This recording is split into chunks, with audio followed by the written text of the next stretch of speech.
A apresentar Revista Justiça.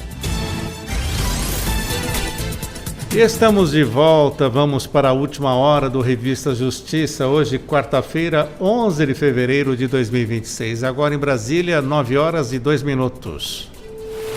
Revista Justiça, debate. E a nossa conversa de hoje fala sobre resolução consensual de conflitos. Vamos entender isso melhor conversando com as nossas convidadas e o nosso convidado. Deixa eu apresentar então. Nossa primeira convidada é a doutora Gracileide Bacelar, advogada especialista em recuperação de crédito, busca de bens e fraudes na execução, atuante há mais de 17 anos na advocacia trabalhista laboral. Ela também é especialista em advocacia previdenciária laboral, assessoria jurídica sindical, conciliadora e mediadora judicial. Seja bem-vinda, doutora Gracileide. Muito obrigada, Sérgio. É uma honra voltar, né? É a minha primeira participação do ano aqui na Rádio TV Justiça. E esse tema que é tão importante para a nossa contribuição, né, com o judiciário e com a resolução de conflitos. Muito obrigado também a doutora Edilene Cristina da Silva, ela que é atuante em mediação extrajudicial em diversas áreas, mas ultimamente focada no direito securitário. Bom dia, doutora, seja bem-vinda à Rádio Justiça. Bom dia a todos, é um prazer, minha primeira vez aqui, e falar desse tema realmente é um prazer muito grande e espero contribuir. E também deixa eu apresentar o nosso convidado, o Dr. Rafael Freitas Machado, ele que é doutorando e professor de Direito, coordenador regional do Comitê Brasileiro de Arbitragem e mestre especialista em arbitragem pela Faculdade de Direito de Lisboa. Dr. Rafael, bom dia, seja bem-vindo também. Bom dia, Sérgio, bom dia a todos. É uma satisfação muito grande estar aqui com vocês para debater esse assunto que é de suma importância para o Brasil. Doutora Gracileide, quando falamos em resolução consensual de conflitos, do que exatamente estamos tratando? Quais métodos se enquadram, então, nesse conceito? Bom, eu completei agora em janeiro 18 anos, né, de advocacia. E desde o início eu tive essa cultura de resolver. E na área trabalhista, ela tem todo um cuidado e uma dor diferenciada. Muitas vezes aquele trabalhador, ele vai buscar o judiciário, ele sofre mais que o patrão, porque ele traz aquela coisa de injustiça. Então, quando o advogado ele observa que é tão importante para o trabalhador cuidar daquela dor, resolvendo a situação de uma forma menos dolorosa, que é quando a gente, na primeira oportunidade ali, já no centro de conciliação, porque na área trabalhista ela já tem o centro de conciliação, o SEJUSC, e esse trabalhador ele pode, na primeira oportunidade, se bem conduzido aquela audiência, ser ouvido, ouvir, né, o patrão e ali mesmo ser resolvida essa situação. Muitas vezes o trabalhador ele ainda faz parte da empresa. Muito empresário também passou por alguma dificuldade, teve aquele problema ali, deixou de pagar algumas verbas, até por falta de orientação, e também tem a oportunidade, quando ele é, né, bem auxiliado ali, de resolver e, às vezes, manter aquele trabalhador, que é alguém que está ali, que veste a camisa, que está contribuindo. Então, das técnicas, a gente está falando da conciliação.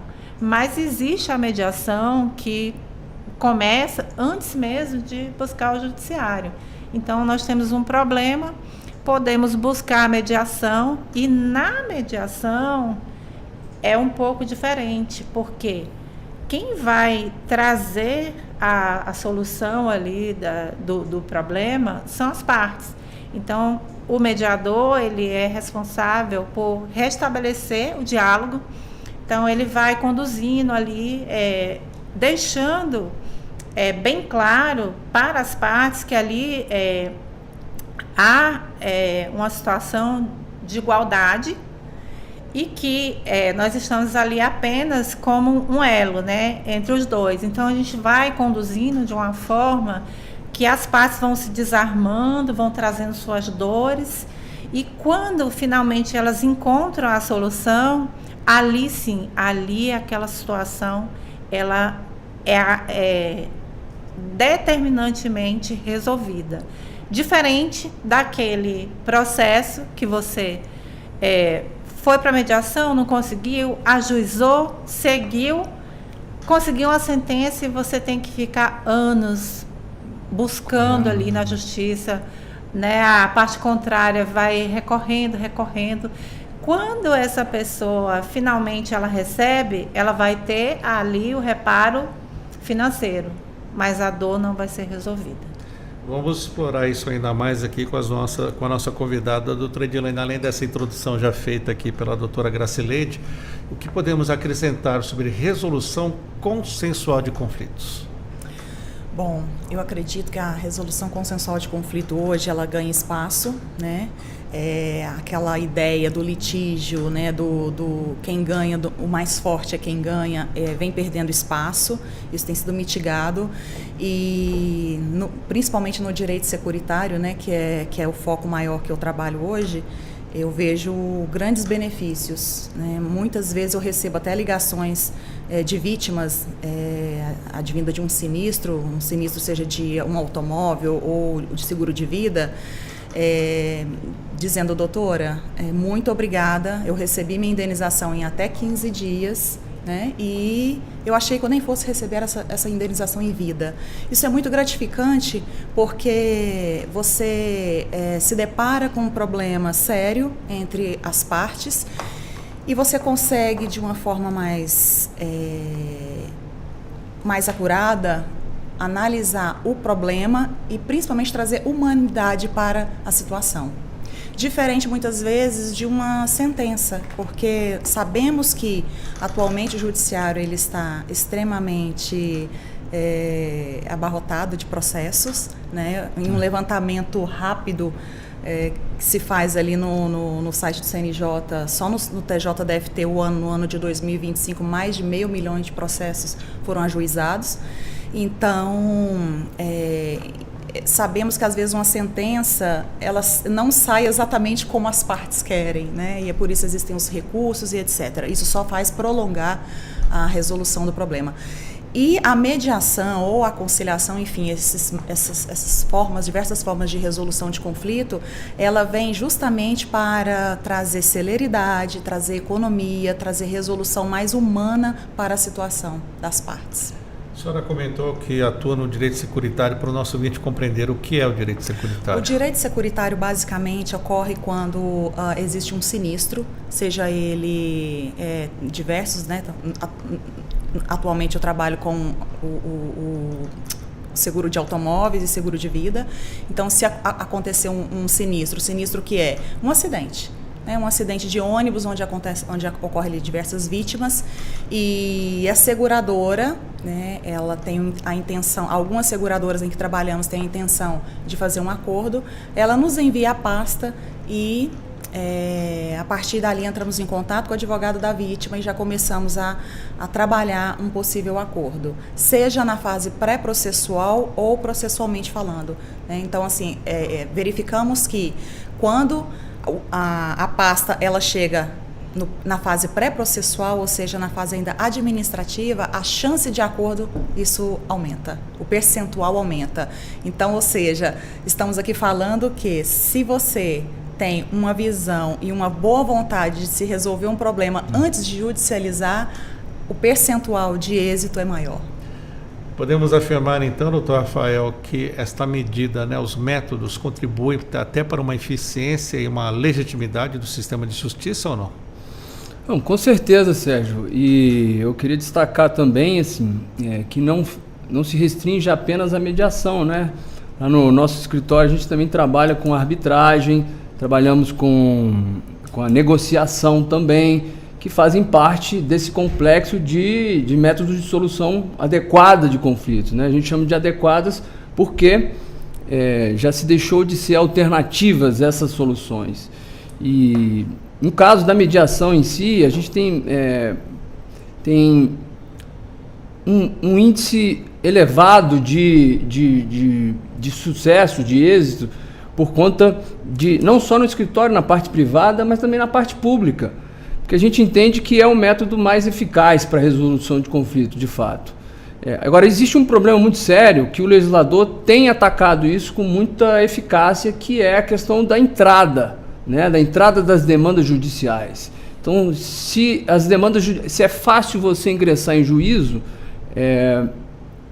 provavelmente você não vai querer fazer um acordo, né? E muitas vezes uma demanda judicial é utilizada como barganha numa negociação. Então, o que o legislador tem feito é elaborar leis, obviamente, no sentido de promover a mediação. Código de Processo Civil, o CNJ. Então, o que era especificamente pontualmente uma política, agora já passou a ser uma política de Estado mesmo, né? Uma política de Estado para que as demandas passem a ser um pouco mais tratadas de forma humanizadas, né? Vamos colocar assim. Doutora Gracileide, como a conciliação e também a mediação, elas estão estruturadas hoje dentro do judiciário? Olha, nós estamos falando da implantação ali, o CNJ editou a resolução 125 em 2010.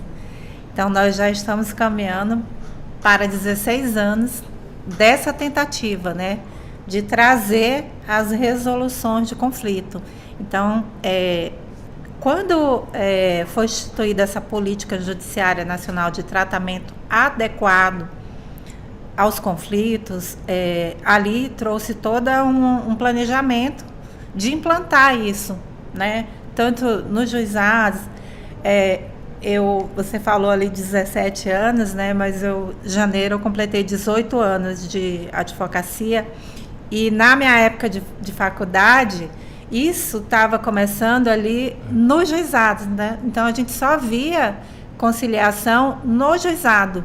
E hoje a gente tem aí tanto a mediação, que é pré-processual, e que pode também, qualquer processo que esteja tramitando, ele pode ser levado para a mediação, mas isso o doutor falou ali também em negociação. A gente tem aplicado muito isso em negociações, e a gente sempre deixa de falar dos cartórios, né? Existe aí, os cartórios estão aptos a exercer a mediação em todo o país. Ainda está caminhando, né, de forma muito lenta, mas é uma forma muito rápida, porque eu falei de resolver ali. E aquela pessoa que ela resolve, ela sai, ela termina ali, e aquela decisão, a mediação, o termo de mediação, ele vai para o juiz homologar. Então, tem toda uma celeridade aí do ato. E tem muita questão de família também, que antes não era resolvida, agora já é levada para a mediação. Então, isso está se ampliando ali para a resolução do conflito mesmo, e acaba ali trazendo uma pacificação no âmbito familiar, né, no âmbito do trabalho. Então, eu acho que a gente tem que vir mais vezes aqui, porque os benefícios são muitos, e daqui a pouco a gente pode falar de números também. E fica aqui os microfones abertos para qualquer complemento. Vi que o doutor Rafael também quis fazer algum complemento sobre a fala da doutora Gracileide, não foi? Sim, eu queria tocar num assunto que até ela comentou, que quando ela se formou há 18 anos atrás, eu não sei ela, mas eu principalmente não fui treinado para mediar, não fui treinado para negociar, fui treinado para guerra. Litígio completamente. E assim que eu me formei também, assim, deve ter uns 20 anos, abriram-se as portas para esses métodos, e eu pesquisei, né, fui estudar fora e tal, e vi que funcionavam bastante, porque funcionavam bastante, e assim, a gente nota que existe um problema acadêmico, né, nas faculdades de Direito, que agora já mudou, mas enfim, existe um problema acadêmico no sentido de promover esses métodos de solução de conflito.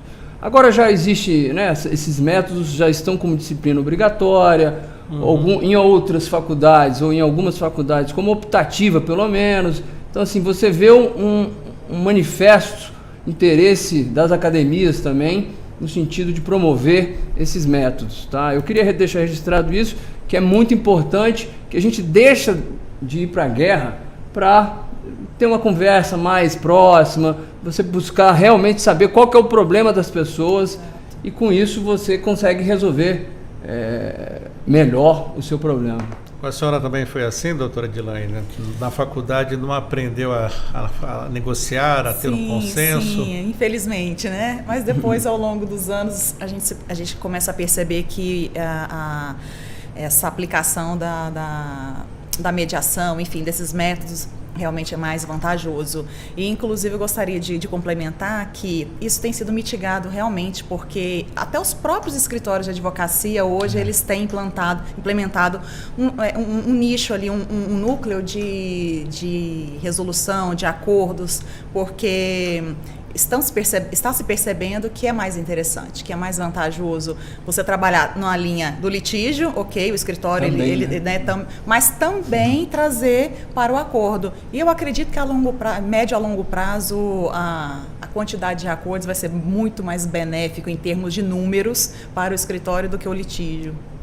Doutora Gracileide, a senhora citou os cartórios, mas o cartório pode fazer qualquer tipo de acordo, qualquer área, civil, trabalhista, quais as limitações então? Não, a trabalhista ainda não, pelo menos eu não tenho conhecimento, mas tem muita coisa, por exemplo, até as questões de família, que antes não, né, tinha a questão da participação do Ministério Público ali, são resolvidas. Então, o que dá para, eu acho que precisa visualizar, o doutor falou ali da arbitragem, né, que tem que ter toda uma situação, um contexto contratual e tal, mas muitas empresas, por exemplo, elas estão ali com a pendência judicial e elas perdem a oportunidade de fechar um negócio ali, porque ela está com aquela restrição, alguma coisa, e desconhece que ele pode buscar ali um cartório e chamar a parte contrária para mediar, e dali ele já vai, em pouco tempo, ter uma decisão, né, homologada, que vai tirar essa restrição, né, do nome dele ali. A gente pode falar também dos contratos bancários, né, que a gente sabe que tem um juro alto e às vezes a pessoa não consegue, mas existe a negociação para trazer aí um percentual de desconto, que pode ser também mediada, que pode ser feito um acordo. Existe atualmente um diferencial no maior devedor do Brasil. O maior litigante do Brasil é a Previdência Social. E nas ações, em diversas ações, o próprio INSS está propondo acordo. Então, no nosso escritório, a gente atende as ações de acidente, auxílio-acidente. E, nesses casos, a partir da perícia positiva, o próprio INSS, atendendo essa resolução, né, do CNJ ali, o judiciário, o próprio, né, os juízes, né, eles incentivam muito, né, essa cultura aí do acordo, e nesses casos que antes a gente via que a Previdência ela recorria até né, a gente diz para Deus e lá para baixo, né, mas ele passava anos aí, recorria, e esse processo, embora trouxesse ali um número muito alto, né, um retorno financeiro para aquele trabalhador que está ali sequelado, que nesses casos a pessoa ela teve ali uma perda da capacidade laboral, então ela continua trabalhando, mas ela tem todo um sofrimento.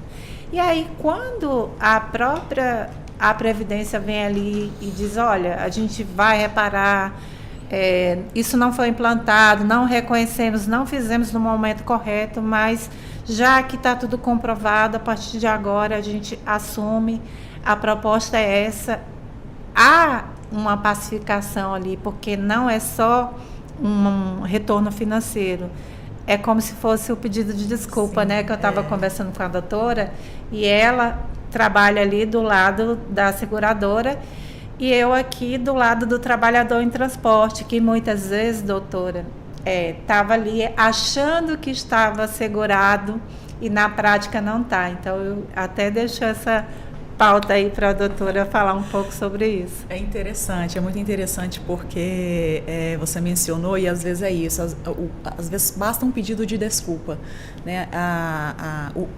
O sentimento aflorado ali a respeito da situação, da injustiça, isso é levado para a mesa, para o diálogo, né? E muitas vezes isso não se resolve com uma sentença, não se resolve com um processo judicializado. Então, quando você ouve uma parte, depois você ouve a outra e tenta compor os interesses, isso sim é levado em consideração. E, de fato, a doutora mencionou, né, quando o INSS ele busca compor e reconhecer ali um valor indenizatório, né, o direito da pessoa, indiretamente já se reconhece um pedido de desculpas. E quer uma pacificação melhor do que essa? Né? Eu entendo que é muito interessante. E pegando um gancho também da sua fala inicial a respeito da arbitragem, eu vejo também que é muito interessante, eu já tive experiências com empresas que estava se discutindo a questão do nome empresarial. E não queriam levar isso ao judiciário por temer que o processo não corresse em segredo de justiça. Né? Então, ela não queria levar isso ao público, justamente por questões empresariais ali de resguardo. E em uma arbitragem, isso pode ser resguardado tranquilamente, a questão jurídica sensível, ela pode ser resolvida de forma sigilosa, e é sigiloso, né? Temos que obedecer os princípios aí impostos pela lei.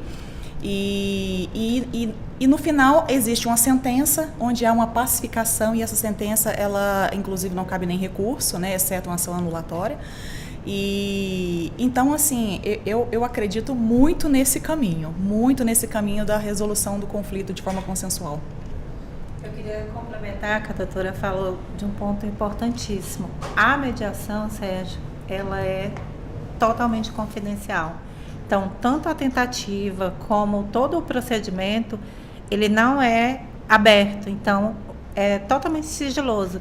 Então, a mediação, ela traz ainda mais esse benefício. Às vezes é uma dissolução ali de uma sociedade, às vezes tem empresa familiar que tem alguma situação ali que tem que ter mais cuidado. Então, é mais um benefício o sigilo que a mediação traz. É tudo muito sigiloso, inclusive, se não houver ali a mediação, nada do que foi conversado ali pode ser levado para o judicial. Então, ali morreu ali. Exatamente. Ninguém fica sabendo de nada. Rafael? Eu queria destacar um ponto interessante, que a doutora colocou que o INSS é o principal litigante, né? Não só o INSS, mas a própria União, os estados, os entes públicos de um modo geral, são os maiores devedores, tá? E a gente percebe que o movimento da mediação e de solução de conflitos também estão sendo recepcionados pela União, pelos estados. Todos os entes estão montando núcleos de mediação, né? A AGU também, que também é uma das maiores litigantes e uma da maior devedora que a gente tem no nosso país. Então, assim, a gente percebe que existe esse movimento de instalação de núcleos de negociação e de arbitragem também na AGU, por exemplo. Nos órgãos públicos. Nos órgãos públicos de um modo geral. O próprio Supremo Tribunal Federal tem feito a mediação, o Tribunal de Contas, que a gente vai discutir daqui a pouco, também, né, tem a mediação. Então, se o próprio Tribunal de Justiça, todos os tribunais estão recebendo essa política pública de uma forma benéfica, né? E então, só para destacar isso também, que a União também é a maior devedora aqui, junto com o INSS. Deixa eu fazer uma pergunta trabalhista para a senhora, doutora Gacilete. Tivemos uma decisão aqui do próprio TST em que, por maioria, a quinta turma do TST considerou válido o compromisso arbitral firmado entre uma empresa e um diretor de tecnologia. O entendimento foi de que o acordo teve validade jurídica, ainda que não houvesse cláusula compromissória da arbitragem no extinto contrato de trabalho, só para o nosso ouvinte entender. Esse diretor, contratado em fevereiro de 2021, entrou na justiça em dezembro do mesmo ano buscando uma rescisão indireta, porque a empresa deixou de cumprir certas obrigações e, segundo ele, a empresa submeteu o conflito a um procedimento na Câmara Nacional da Justiça Arbitral, que foi emitido então um termo arbitral que dava quitação geral e irrestrita do contrato de trabalho mediante o pagamento das verbas rescisórias. Para concluir na ação, ele sustentou que não aceitou a negociação e que foi obrigado a participar da sessão infrutífera, entre aspas, sob pretexto de que iria receber verbas rescisórias e valores congelados em conta salário, por isso pedia a nulidade da decisão arbitral. E essa situação, como é que fica? Esse tipo de situação aí, nós estamos falando de um executivo, de alguém que tem poder financeiro, de alguém que é preparado. E nesse tipo de análise é verificado isso, porque se fosse um trabalhador ali, teria todo um grau, né, de desigualdade que não é encontrado no executivo. Ele está ali... vulnerabilidade. O nível de conhecimento e de preparo é igual. Então, veja bem, não é que existia um contrato diferente, foi levado para resolver. Então, eu falei ali que o contrato teria que ter, né, seria uma execução de contrato, mas aí foi uma resolução que acabou, né, sendo resolvida com essa ali no meio da arbitragem, mas não tinha um contrato, mas as partes elas tinham o mesmo nível de capacidade de compreensão. E por isso não há que se falar em nulidade, né? Porque imagina um alto executivo se vai, né, ser pressionado como se fosse, né, um trabalhador ali vulnerável. Mas o foco central, se eu não me engano, foi a ausência da cláusula compromissória, não é? E aí o TST reconheceu, muito interessante. Ele considerou válido esse compromisso arbitral que foi firmado entre a empresa e o funcionário. Posso sim. fazer uma observação? Então, a cláusula. Por favor. É porque, assim, a arbitragem, vale lembrar que é um método heterocompositivo. As partes elegem um terceiro, que pode ser um privado, principalmente, para resolver o conflito. Entendeu? Tem uma pessoa ou um painel de vários árbitros que podem resolver o conflito. Então, mas para isso, as partes devem, de forma prévia, aceitar que querem levar o seu conflito para a arbitragem e, com isso, resolver o seu conflito.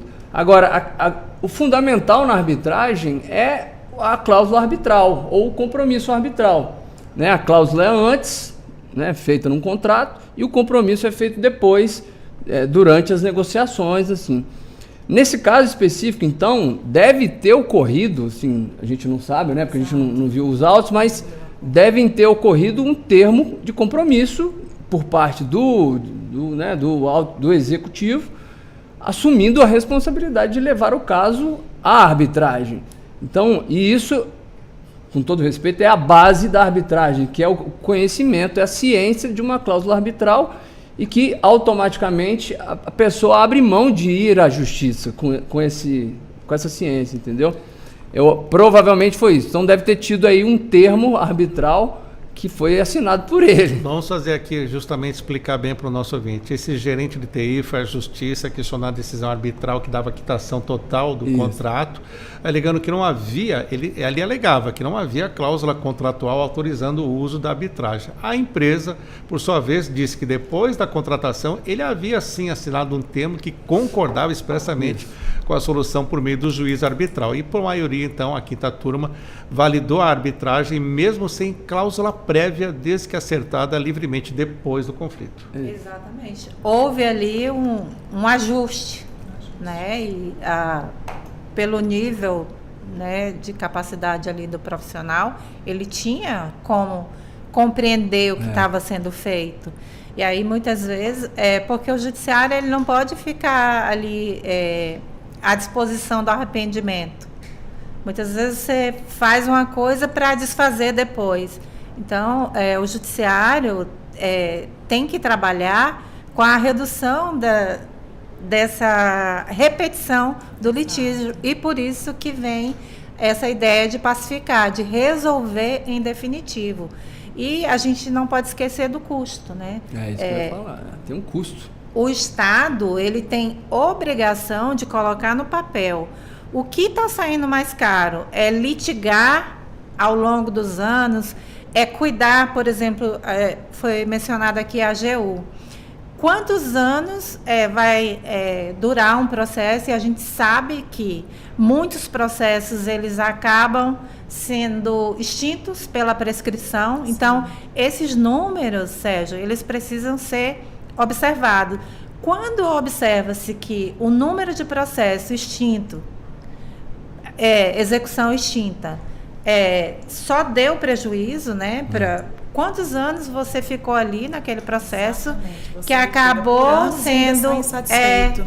Aí o que aconteceu? Esse processo ele deu um custo altíssimo para o Estado e por isso que a própria AGU ela está ali trazendo, né, inúmeras formas de você negociar e a cultura de pacificar, de resolver, não é só nesse contexto social. Sim. É econômico também. Com certeza. Estamos falando sobre resolução consensual de conflitos. Estou aqui com a doutora Gracileide Bacelar, também o doutor Rafael Machado, professor de Direito, e a doutora Edilene da Silva, que é mediadora extrajudicial. Mas e no direito securitário, doutora, que tipo de conflito mais demanda uma solução consensual? Ou quais tipos de conflitos? Basicamente é advindo do sinistro, né? Acontece um sinistro e só trazer um número aqui, apenas no ano passado, em 2025, que eu atuei nos processos em relação a uma única seguradora, eu levei para a seguradora uma economia de mais de 3 milhões de reais. Então, as seguradoras hoje, elas têm visto esse tipo de solução, de resolução, como também uma forma, como a doutora disse, de grande economia, né? Mas, respondendo a sua pergunta, eu vejo que a vítima, quando ela é sinistrada, acontece um impacto muito grande, não só na vida dela, mas dos seus familiares, né? A pessoa ela fica muitas vezes incapacitada ao trabalho, incapacitada à vida social, e isso traz para a vítima um prejuízo psicológico muito grande. E a partir do momento que nós buscamos essa pessoa, tentamos resolver, pelo menos mitigar, né, por meio do pagamento da indenização, isso traz um benefício grande para todas as partes. A vítima ela recebe rapidamente, o advogado recebe a sua sucumbência de forma também muito rápida, muito ágil, e a seguradora ela também se beneficia porque é menos um processo. Se está tramitando, é menos um processo que sai do judiciário, e se esse processo acontece ainda na fase administrativa, né, se está ali na fase administrativa, nem chega ao ajuizamento da ação. Então, no direito securitário hoje se tem muitos benefícios, não só para as seguradoras, mas para todos os envolvidos.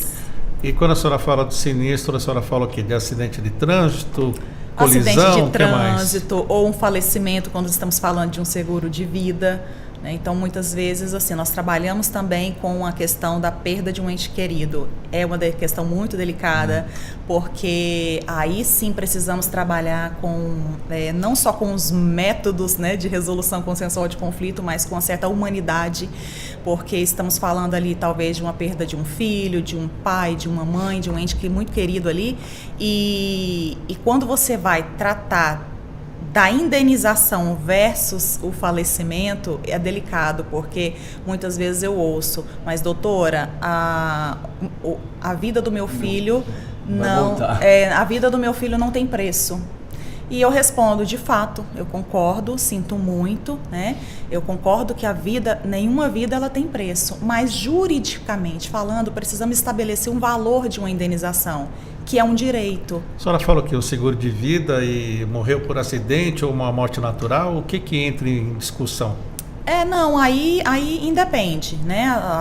Se a pessoa ela contratou um seguro de vida perante a seguradora, né, e houve um falecimento, os beneficiários ali constituídos na pólice, eles têm direito a receber essa indenização. Está tudo contratado, tá tudo tudo certinho. contratado, e assinado. O que dá o litígio, então? O que dá essa...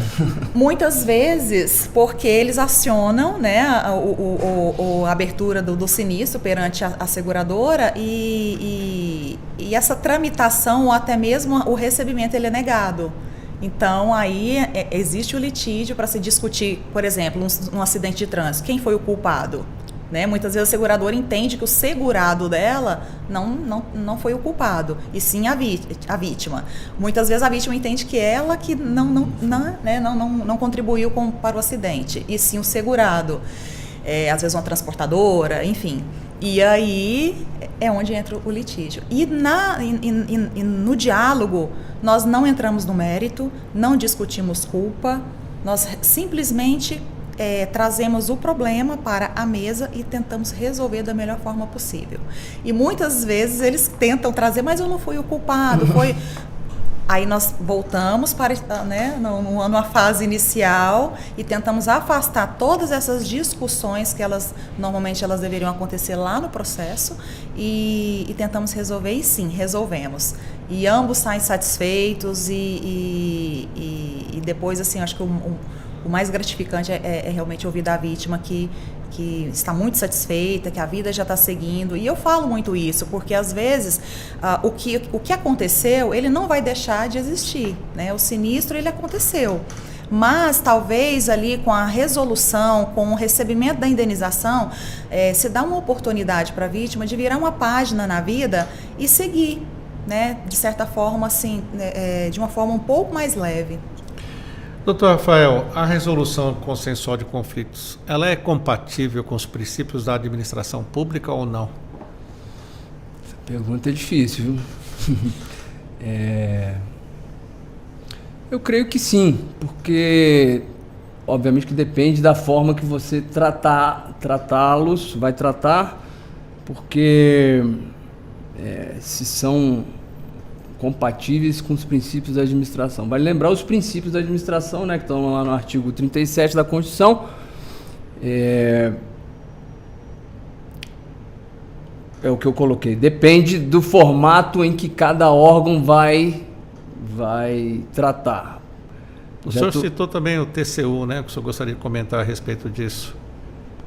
A respeito dessas iniciativas de consensualidade até próprio no âmbito do TCU, não foi? Sim, assim, é muito interessante porque, de uma forma geral, é aquilo que eu coloquei, né?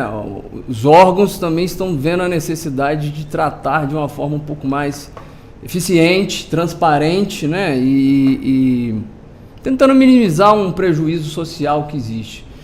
E é o caso do TCU, né? Que pela sua...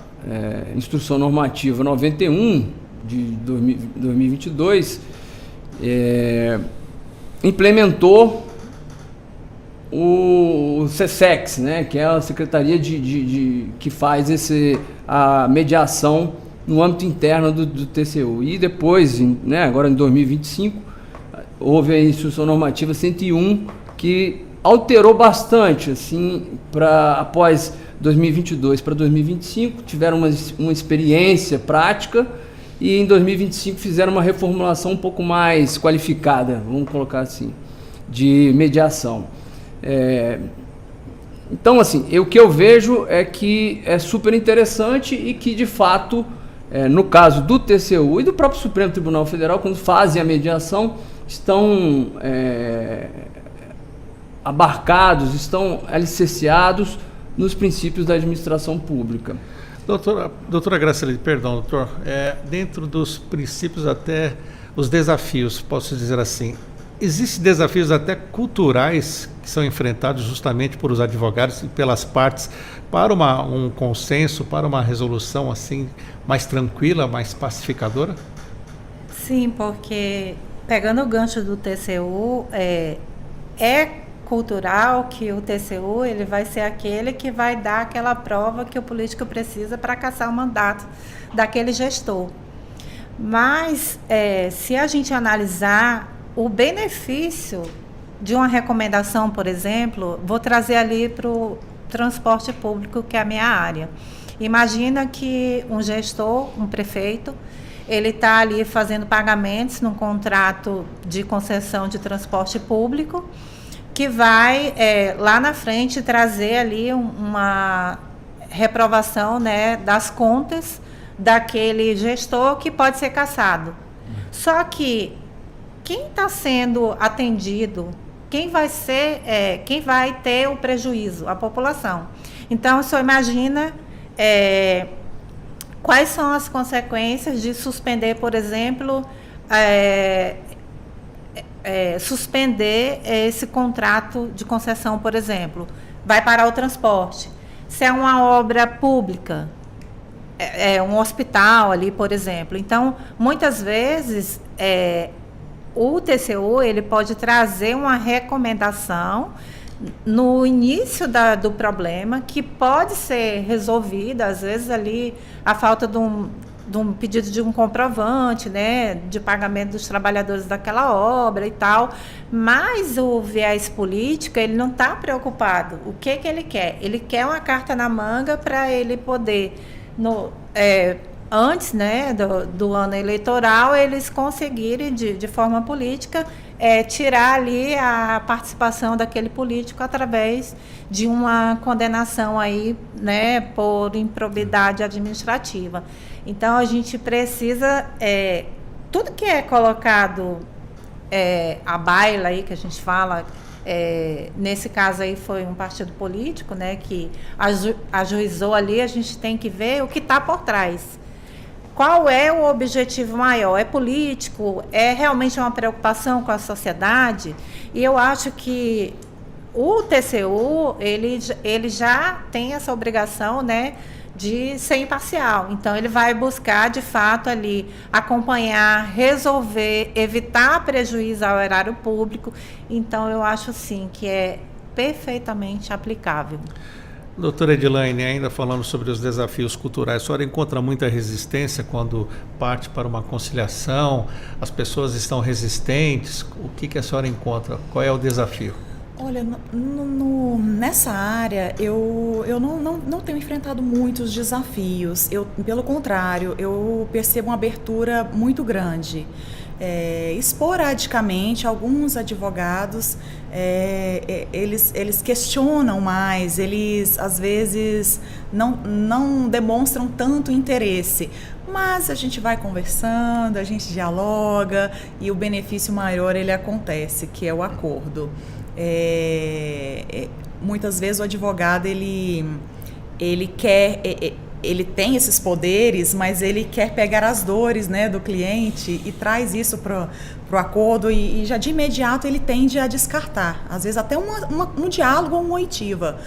E aí com as nossas técnicas, com diálogo, paciência e o acordo, vamos dizer aí que 95% dos casos acontece. Isso me fez lembrar até a fala do senhor, né? Quando o senhor aprendeu, se formou em direito, não se falava em consenso, já ia só para o litígio. Isso dificulta até a cultura do brasileiro, então, em enxergar que a conciliação é possível e que o prejuízo pode ser diminuído, porque sempre quando vamos negociar é um ganha-ganha ou um perde-perde?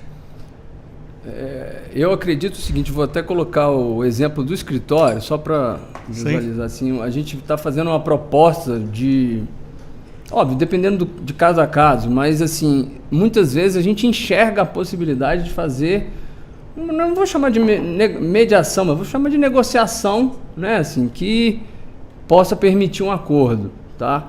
E a gente coloca como uma cláusula, a primeira cláusula, a negociação com a mediação, tá? Assim, a mediação com a negociação é a primeira cláusula da proposta de honorários. E caso não dê certo, obviamente, aí a gente coloca a demanda judicial. Mas assim, e isso tem dado também muito êxito para a gente. Agora, a questão cultural ela é muito interessante, porque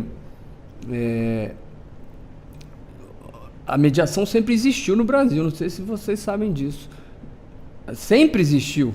Desde 1822, existia na Carta a previsão de métodos alternativos de solução de conflito. O que aconteceu foi que o Estado, com a Constituição de 88, vou dar um pulo rápido aqui para 88, assumiu para si as demandas judiciais, né? No artigo 5º do 35, falou assim, o acesso à justiça. E aí o que as pessoas, por um lado muito cultural também, falaram assim, então se o Estado está abrindo as portas, a gente também vai querer beber dessa fonte, entendeu? E aí houve uma demanda excessiva de ações judiciais perante o judiciário. Então o que a gente observa é que, em termos legislativos, já existia. Em termos culturais, houve uma parada com relação a esses métodos de solução de conflito. E agora estamos voltando para isso, tá? Depois de várias reformas, o Código de Processo. Tudo bem que lei, cá entre nós, não resolve nada, né? Mas, assim, é a parte cultural realmente que acho que está sendo alterada para movimentar a cultura brasileira, né? Assim, no sentido de, ao invés de você pensar em demandar, senta primeiro para você saber o que a outra parte quer, qual que é o interesse da outra parte. Porque muitas vezes as partes sequer têm o conhecimento do que efetivamente a outra parte quer. Aí fala assim, vou fazer a demanda judicial aqui, contrato do advogado mas espera aí, você nem conversou com a outra parte, você nem sabe o que a outra parte quer, sabe assim. Essa é a importância do intermediador. E acaba que, assim, parece que dois polos de guerra, um mandando bomba pro outro, o juiz no meio dessa batalha.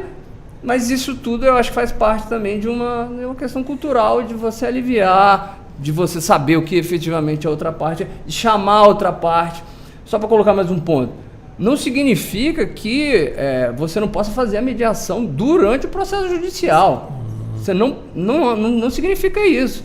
Você pode chamar outra parte, chama o advogado da outra parte, senta na mesa. Ó, o que está acontecendo aqui? O que está acontecendo aqui é o seguinte, tem esses é uma lista, aí você vai falando assim, de acordo com esse item, de acordo com esse item, aí você vai formatar um acordo. Isso é maravilhoso, sabe? Assim, a sociedade deixa de buscar uma terceira figura e a própria sociedade resolve seus problemas, entendeu? Doutora Gracileide, como advogada também trabalhista, muitas vezes quem a contrata, o trabalhador, quando a senhora fala, vamos sentar para um acordo, para uma conciliação, como é que fica advogado nessa situação? Normalmente o cliente não quer saber de acordo não, né?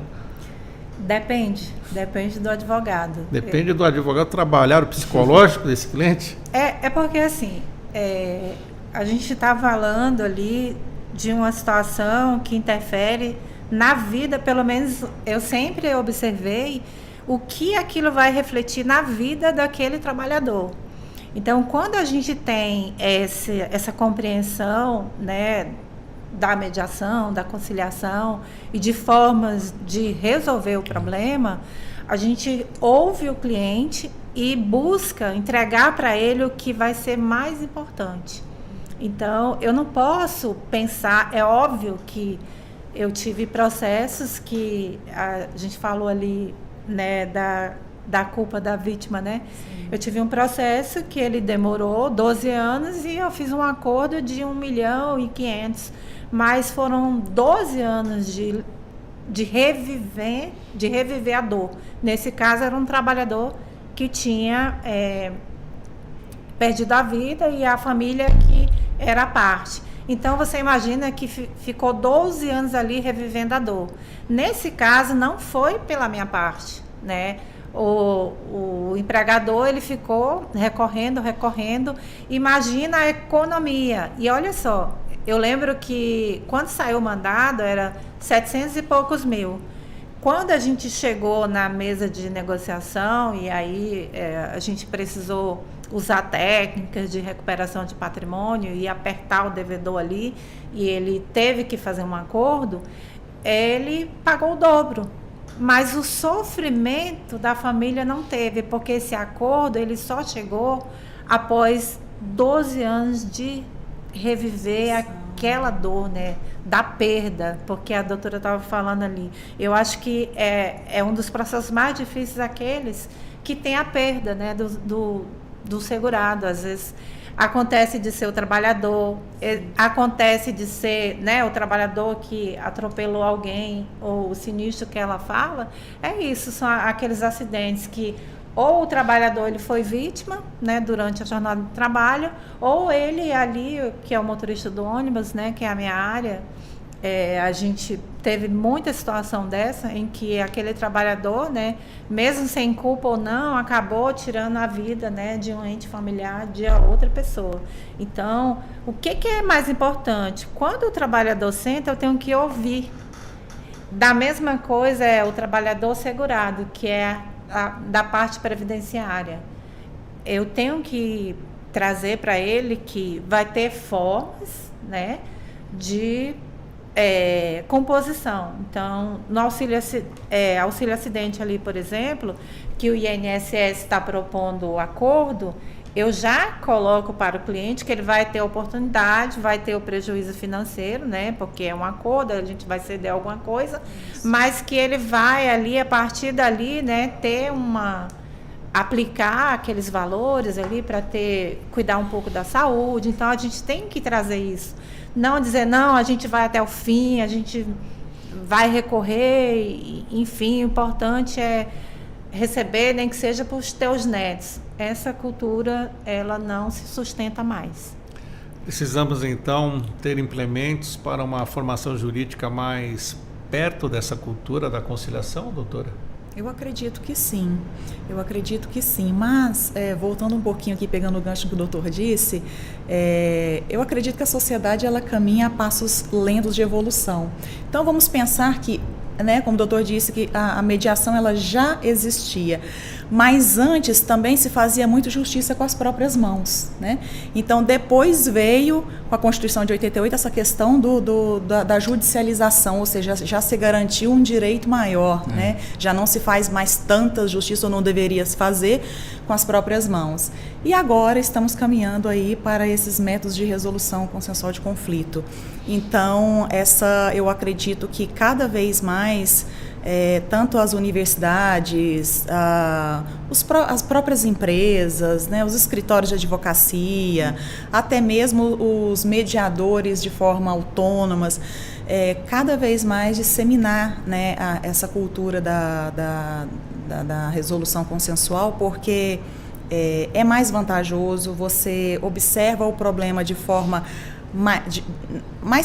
você traz para mais perto, né, e uma resolução mais humana, e eu acho que isso é um benefício não só para os envolvidos, mas para a sociedade como um todo. E para o senhor, doutor Rafael, precisamos mudar a cultura dentro já das faculdades, então? Preparar os profissionais justamente para serem conciliadores, mediadores? Eu acho que isso já está ocorrendo, já ocorreu, tá? Assim, não é que está ocorrendo, já ocorreu. Acho que as academias já verificaram a necessidade de alterar suas grades, né, para constar essas disciplinas. O mundo inteiro pratica, então por que o Brasil vai ficar de fora, né? Assim, existem várias competições de mediação, várias competições na China, em outros lugares, na Áustria, de mediação. Não sei se, né, isso é interessante colocar. Só o Brasil, que de forma um pouco mais demorada, está voltando a assumir essa questão. Então, assim, eu acho que já houve bastante evolução quanto a isso por parte das faculdades e academias, universidades e tal, de alterar a grade horária para constar aí as disciplinas com relação a isso. Porque é fundamental, né, na formação as pessoas chamam de operadores, mas eu não acho que é operador de direito, acho que é do profissional mesmo. Profissional formado de ter esse viés de negociação, não ter só né, o combate e tal, mas ter o viés de negociação, de saber abrir mão. Isso é muito importante, né, para um profissional de um modo geral, acho que para uma pessoa, um desenvolvimento de uma pessoa de um modo geral. Infelizmente, estamos chegando ao final da nossa conversa hoje sobre resolução consensual de conflitos. Começo agradecendo a nossa convidada, a doutora Gracileide Bacelar, por estar conosco aqui. Doutora Gracileide, muito obrigado pela atenção aqui na Rádio Justiça e as suas considerações finais. Muito obrigada, Sérgio. Obrigada a todo mundo que esteve aqui, aos colegas. Aprendi muito, né? E a minha consideração é que os advogados façam a qualificação de mediação e conciliação, porque eu advogo há 18 anos, mas eu vivi essa experiência de sentar numa mesa e conseguir ser imparcial. Então, o mediador, ele tem essa imparcialidade, então a gente consegue ouvir a outra parte. Quando a gente consegue ouvir, Sérgio, a gente consegue direcionar melhor e, com certeza, pacificar. Então, eu me tornei melhor após ter me tornado... Eu me tornei melhor advogada após ter me tornado mediadora e conciliadora judicial, porque a gente passa por treinamento, e o treinamento é prático, tá? O curso, né, o treinamento, a qualificação do mediador e do conciliador é na prática. Então, você vive aquilo e quando você sai, que você leva isso para a advocacia, com certeza o resultado é pacificar. Muito obrigada. Agradeço também, doutora Edilane da Silva, mediadora extrajudicial. Muito obrigado por estar conosco aqui também. Eu que agradeço, é um prazer conhecê-los e falar desse tema realmente é um prazer para mim. E a doutora disse sobre escuta, né? A escuta ativa, de fato, ela é muito importante, não só na mediação. Se nós, como seres humanos, pudéssemos ouvir, né, praticar a escuta ativa com qualquer pessoa que passe pela sua vida, muitos problemas seriam dirimidos. Agradeço também ao Dr. Rafael Machado, professor de Direito. Obrigado por estar conosco aqui, Dr. Rafael. Eu que agradeço, Sérgio, a audiência aí, todos os colegas, foi muito bom. Conforme eu disse, assim, eu sou apaixonado por esse assunto, mediação, conciliação, negociação e arbitragem. Estou à disposição para resolver, eu acho que sempre agradeço demais o convite, estou à disposição. Muito obrigado.